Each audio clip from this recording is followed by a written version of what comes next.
बिस्मिल्लाहिर्रहमानिर्रहीम। अस्सलामुअलैकुम दोस्तों, मैं आपका दोस्त आपका भाई जहांज़ेब परदेसी फूड के साथ आज आपके लिए लाया हूँ देगी स्टाइल में आलू मटन की रेसिपी।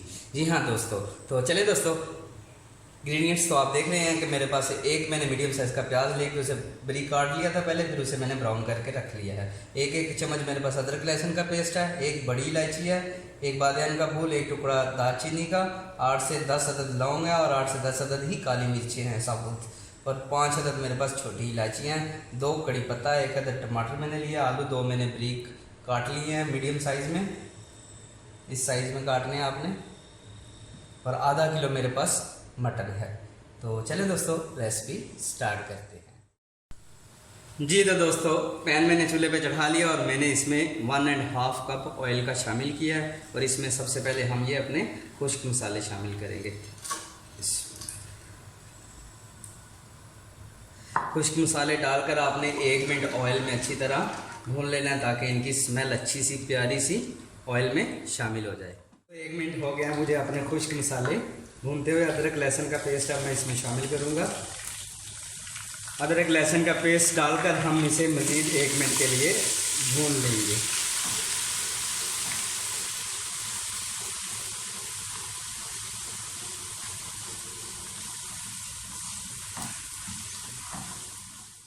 जी तो दोस्तों, 1 मिनट मैंने अदरक लहसुन भून लिया और अब इसमें मैं अपना गोश्त शामिल करूँगा। गोश्त हमने इसमें ऑयल में डाल के उतनी देर भूनना कि गोश्त का कलर चेंज हो जाए।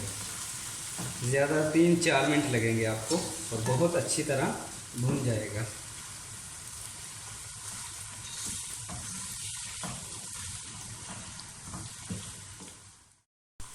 जी तो दोस्तों, मुझे गोश्त अपना भूनते हुए 3 से 4 मिनट हो चुके हैं। अब मैं इसमें जो टमाटर हमने एक लिया था वो शामिल करूँगा,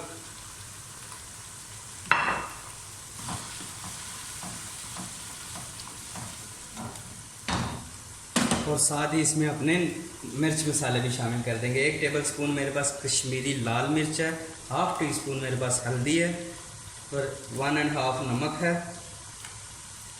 1 टीस्पून गरम मसाला है, और 1 ही टीस्पून कुटी हुई लाल मिर्च। नमक मिर्च आप अपने टेस्ट के मुताबिक कम या ज़्यादा कर सकते हैं।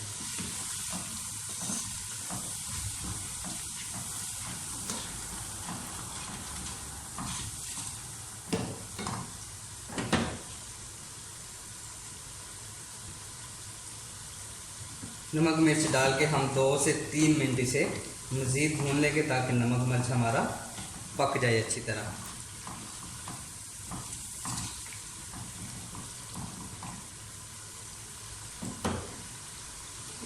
जी तो दोस्तों, मैंने 2 से 3 मिनट भून लिया नमक मिर्च को। अब ये प्याज जो मैंने ब्राउन करके रखा था अपना 1 अदद, ये इसमें शामिल कर दूंगा।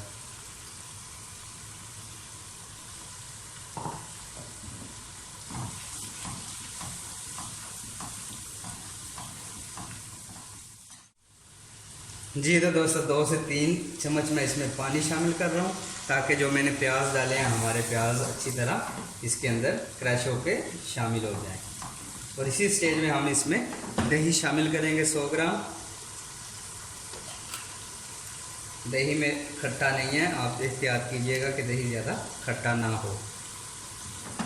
दही डाल के इसे हम 2 से 3 मिनट अच्छी तरह मज़ीद भून लेंगे। जी तो दोस्तों, दही डाल के मैंने इसे 2 से 3 मिनट अच्छी तरह भून लिया है। अब हम इसमें शामिल करेंगे पानी। आपको अपने गोश्त का पता है, मेरे गोश्त में मैं 3 गिलास पानी ऐड कर रहा हूँ।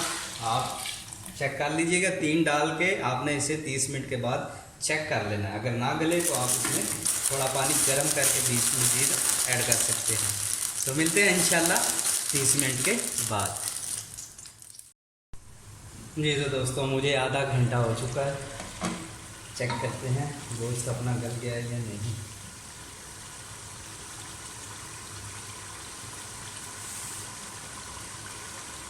ये तो माशाल्लाह गोश्त हमारा गल चुका है। अब हम इसमें अपने आलू शामिल करेंगे। पानी मेरा सूख चुका है बिल्कुल, आपने अपना चेक कर लेना। गोश्त बीच में से मैंने आधा घंटा छोड़ दिया था, 1-2 बार बीच में चेक किया था तो पानी मेरा बराबर था। आलू डाल के हम इसे 2-3 मिनट भूनेंगे।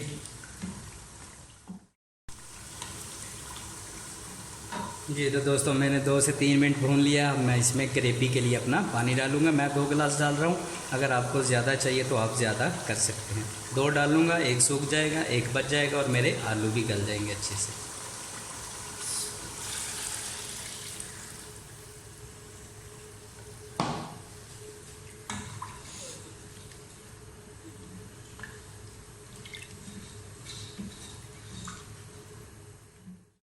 तीन से 4 हम हरी मिर्चें इसमें शामिल करेंगे और इसे मीडियम आंच पर छोड़ देंगे।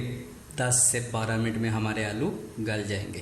तो मिलते हैं इंशाल्लाह 10 मिनट के बाद। जी तो दोस्तों मुझे ढकना दे के पकाते हुए ग्रेवी अपनी 12 मिनट हो चुके हैं। तो चले अपने आलू चेक करते हैं।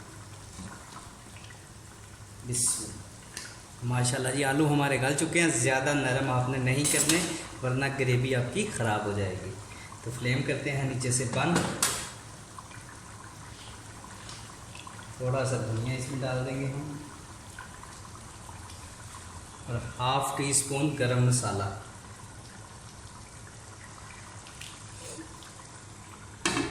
फ्लेम बंद करके 2 से 3 मिनट छोड़ देंगे, फिर मैं आपको डिश आउट करके दिखाता हूँ।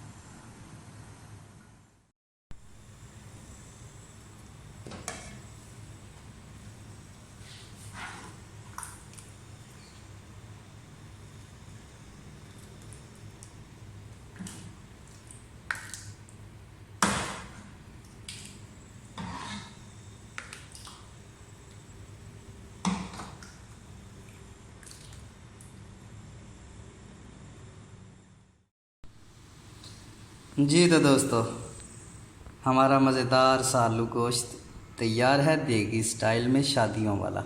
मुझे अपनी दुआओं में याद रखिएगा। मेरे चैनल को सब्सक्राइब करना ना भूलिएगा और लाइक के बटन को ज़रूर प्रेस कीजिएगा।